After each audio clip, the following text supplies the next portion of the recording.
Mereka yang tidak suka atau anti terhadap gereja Katolik mengklaim bahwa gereja yang didirikan Yesus dan dijalankan para rasul di masa awal pertumbuhan gereja bukanlah gereja Katolik.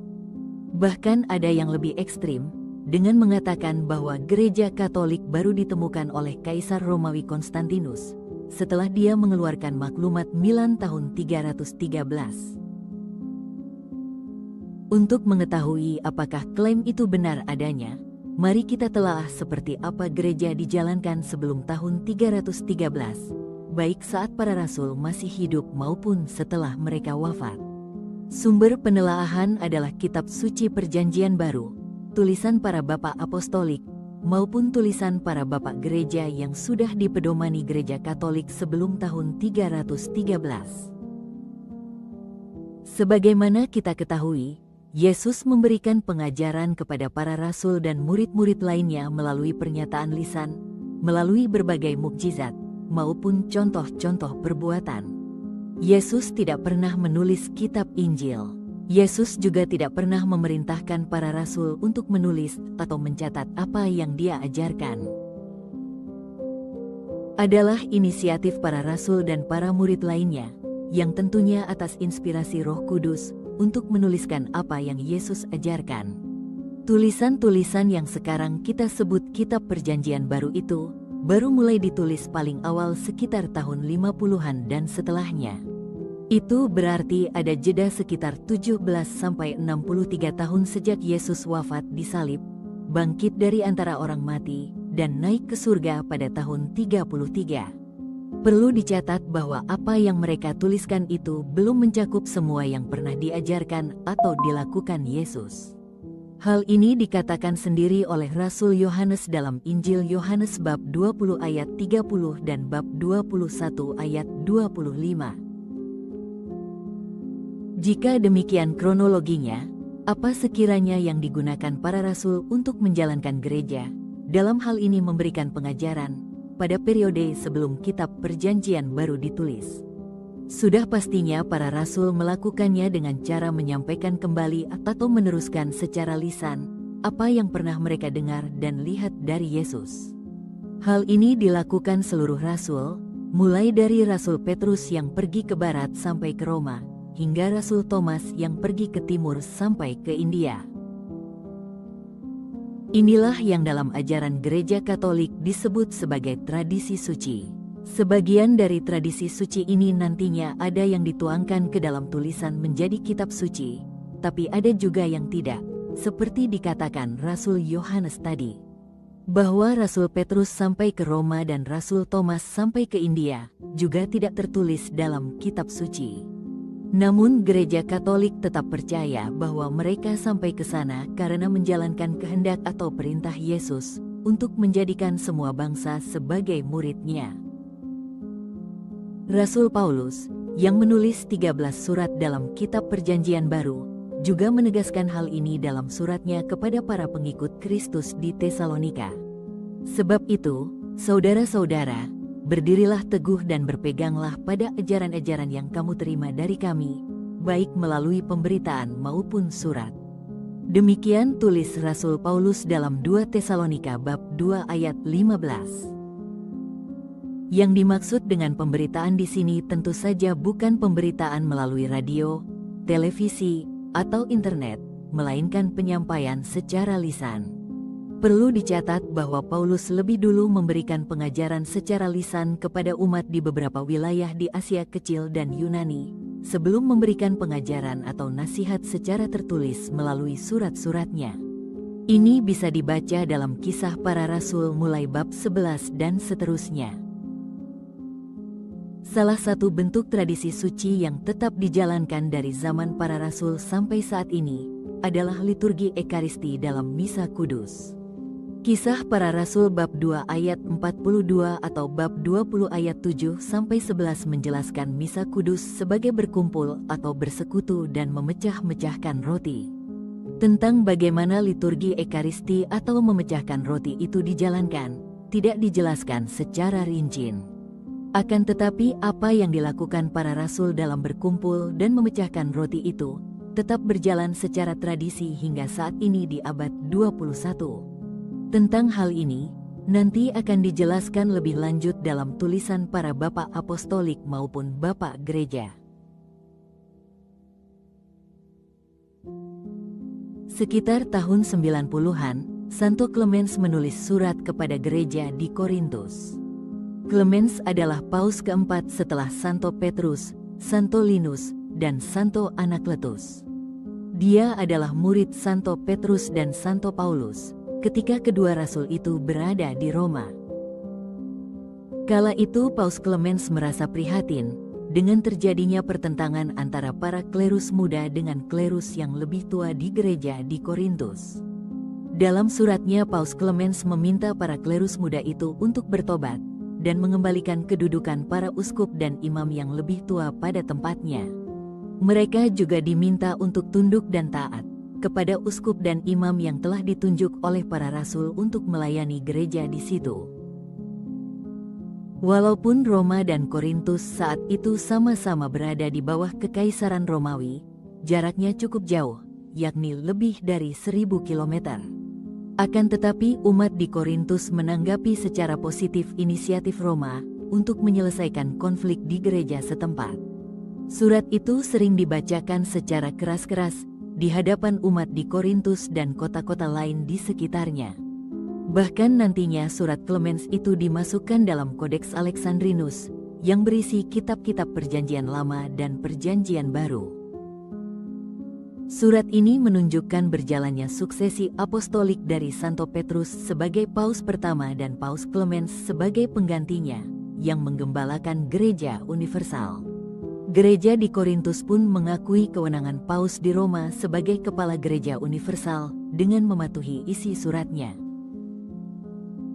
Suksesi apostolik ini terus berjalan hingga sekarang, di mana Jorge Mario Bergoglio menggantikan posisi Santo Petrus sebagai kepala gereja universal dengan nama Fransiskus.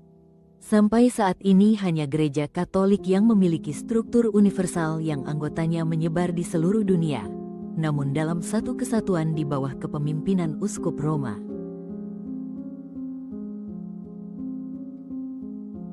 Apa yang menjadi keprihatinan Paus Clemens di abad pertama, juga menjadi perhatian mendalam bagi seorang uskup di Antioquia pada awal abad kedua. Uskup itu adalah Santo Ignatius dari Antioquia. Ignatius bersama Santo Polikarpus adalah murid-murid langsung dari Rasul Yohanes. Sebelum wafat sekitar tahun 100, Rasul Yohanes menunjuk Ignatius menjadi uskup di Antioquia dan Polikarpus menjadi uskup di Smyrna, sekarang Turki. Dalam suratnya kepada umat di Smyrna dan Efesus, Ignatius menekankan arti pentingnya hierarki gereja maupun tradisi suksesi apostolik gereja dalam penggembalaan umat. Kepada umat di Smyrna, Ignatius diantaranya menuliskan sebagai berikut. Kalian harus taat kepada uskup, sebagaimana Yesus taat kepada Bapa, taat kepada imam, sebagaimana dilakukan para rasul kepada Yesus. Menghormati diakon, seperti kalian menghormati hukum Allah. Terkait dengan kewenangan uskup sebagai pengganti atau penerus para rasul, Ignatius menulis sebagai berikut. Siapapun jangan melakukan sesuatu yang terkait dengan gereja tanpa uskup. Dia yang menghormati uskup telah dikaruniai oleh Allah. Dia yang melakukan sesuatu tanpa sepengetahuan uskup, pada dasarnya melayani iblis. Kepada umat di Efesus, Ignatius menulis sebagai berikut. Karena itu tindakan kalian harus sesuai dengan apa yang ada dalam pemikiran uskup, seperti yang kalian lakukan selama ini. Para imam tentu saja terikat erat dengan uskup, bagaikan tali senar dengan harpanya. Apa yang ditekankan oleh Ignatius dalam surat-suratnya tersebut adalah pentingnya hierarki dalam penggembalaan gereja, khususnya terkait dengan peran uskup sebagai gembala utama gereja. Tradisi ini sampai sekarang tetap dijalankan oleh gereja Katolik dengan dibentuknya keuskupan dalam batas wilayah tertentu yang dikepalai oleh seorang uskup. Dengan alasan jarak atau jumlah umat, keuskupan ini dibagi ke dalam paroki-paroki yang dikepalai oleh pastor kepala paroki. Sebagaimana dikatakan Ignatius, para pastor kepala paroki terikat erat dengan uskup yang mengepalai keuskupan. Selain menekankan pentingnya hierarki dan peran uskup, Ignatius juga mengingatkan bahwa Ekaristi yang diterima dalam Misa Kudus adalah tubuh dan darah Kristus sendiri.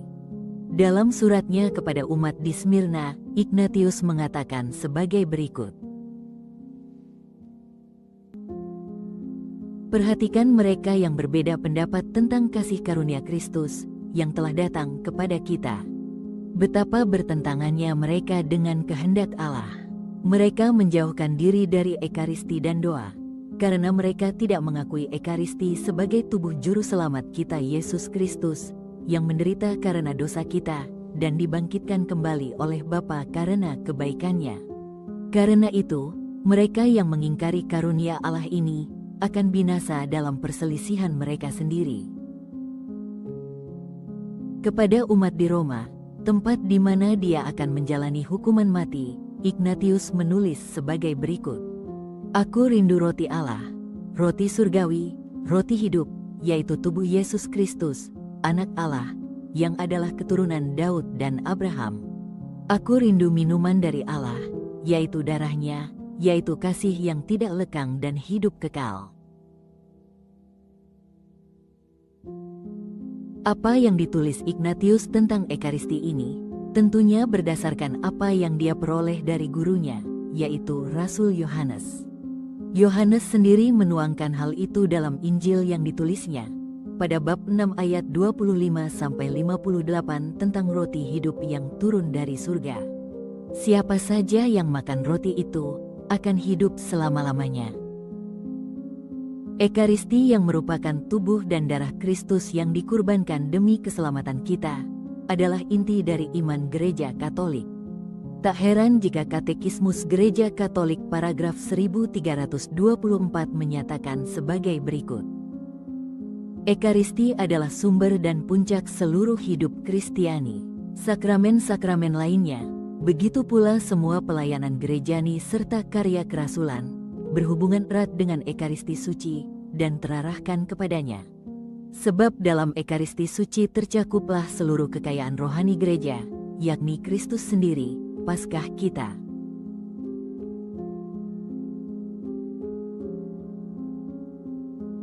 Antara tahun 153 sampai 155, Santo Justinus Martir membuat tulisan dalam bahasa Yunani yang berjudul Ves Apology. Tulisan itu dia tujukan kepada Kaisar Romawi saat itu, Titus Antonius Pius, untuk memberikan penjelasan dan pembelaan terhadap iman Kristen dari sisi filsafat rasional. Dalam salah satu bagian tulisannya, Justinus menjelaskan secara detail tentang tata cara ibadat para pengikut Kristus yang dilakukan pada setiap hari yang disebut hari matahari atau hari Minggu. Dia menuliskan antara lain sebagai berikut. Setelah selesai berdoa, kami saling memberi hormat dengan ciuman. Kemudian dibawalah roti dan anggur yang dicampur dengan air, dan diserahkan kepada pemimpin ibadat. Setelah menerimanya, pemimpin ibadat memuji dan memuliakan Bapa segala semesta dalam nama Putra dan Roh Kudus, menyampaikan ucapan syukur yang cukup panjang, karena kita dianggap layak untuk menerima itu semua dari tangannya. Setelah dia selesai dengan doa dan ucapan syukur, semua umat yang hadir menyatakan persetujuannya dengan mengatakan, "Amin." Jawaban amin ini berasal dari bahasa Ibrani, yang artinya jadilah seperti itu. Setelah pimpinan ibadat menyampaikan ucapan syukur dan seluruh umat menyatakan persetujuannya, mereka yang kami sebut diakon mengajak seluruh umat yang hadir untuk ambil bagian atas roti serta anggur yang dicampur air tadi. Bagi yang biasa mengikuti Misa Kudus di Gereja Katolik, pasti sudah bisa menangkap apa yang dimaksud oleh Justinus. Benar sekali, itu adalah liturgi Ekaristi yang diawali dengan persiapan persembahan, dilanjutkan dengan doa syukur agung, lalu komuni. Ada sedikit perbedaan dalam hal pemberian salam damai, di mana pada zaman itu salam hormat dilakukan setelah selesai